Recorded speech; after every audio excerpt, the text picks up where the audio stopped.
Bharatiya Janata party के विधान परिषद में गट नेता और वरिष्ठ भाजपा नेता प्रवीण दरेकर शनिवार को वसई के कॉल हेरिटेज सिटी स्थित एक इमारत की लिफ्ट में करीब 10 मिनट तक फंसे रहे। ये घटना उस समय हुई जब एक स्वयं पुनर्विकास मार्गदर्शन शिविर में भाग लेने के लिए पहुंचे थे। जानकारी के मुताबिक प्रवीण दरेकर के साथ लिफ्ट में वसई की विधायक स्नेहा दुबे पंडित, नाला सुपारा के विधायक राजन नाइक और अन्य कार्यकर्ता सहित कुल 17 लोग लिफ्ट में सवार थे, जबकि उसकी क्षमता मात्र 10 लोगों की थी। अधिक वजन के कारण लिफ्ट अचानक बीच में ही बंद हो गई और सभी लोग अंदर फंस गए। लिफ्ट के बीच में रुकने से परिसर में अफरा तफरी मच गई।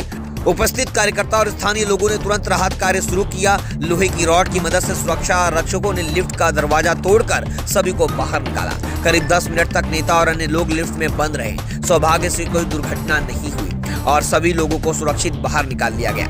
घटना के बाद दरेकर ने कहा कि इस प्रकार की लापरवाही बेहद गंभीर है और सार्वजनिक आयोजनों में सुरक्षा उपायों का पालन होना चाहिए। इस मामले में आयोजकों और भवन व्यवस्थापन के कार्यप्रणाली पर सवाल खड़े कर दिए हैं। ये घटना वसई में अपलैंड ग्रैंड बैंक्वेट हॉल में आयोजित उस शिविर के दौरान हुई जो पुरानी और जर्जर इमारतों के पुनर्विकास को लेकर आयोजित किया गया था। वसईच्या कार्यक्रमामध्ये आलेला होता, कशा पद्धतीचा रिस्पॉन्स होता आणि काय होतं? आपण स्वतः बघताय, प्रचंड गर्दी। इथल्या हाऊसिंगचे अनेक प्रश्न आहेत, इमारतींचं डेव्हलपमेंट आहे, बिल्डर अर्धवट सोडलंय, कोणी फसवलंय। त्या या लोकांना नीट मार्गदर्शन या ठिकाणी आज होतंय आणि त्याच्यामुळे जो स्वयंपुनर्विकास मुंबईमध्ये सुरू आहे हाऊसिंगचा, तशाच प्रकारचा स्वयंपुनर्विकास आता वसईमध्ये त्या ठिकाणी गती येईल अशा प्रकारचा मला विश्वास आलाय।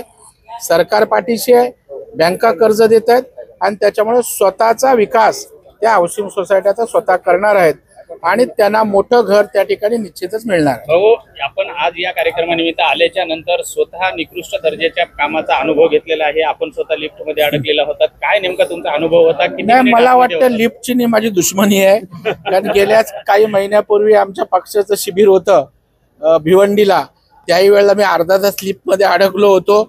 आमच्या मंदाताई होत्या, मी होतो। अर्धा तास मंदाताईनं फेस आला होता, आणखी 2-4 मिनिटं झाली असती तर ते आणि माझं काय खरं नव्हतं, म्हणून मीही घाबरलो होतो, कारण मला सफोकेशन होतं। परंतु सुदैवानं सगळ्या लोकांनी धावपळ करून ती लिफ्ट त्या ठिकाणी उघडली आणि आपल्या समोर सुरक्षित स्वयंपुनर्विकास करायला मी उभा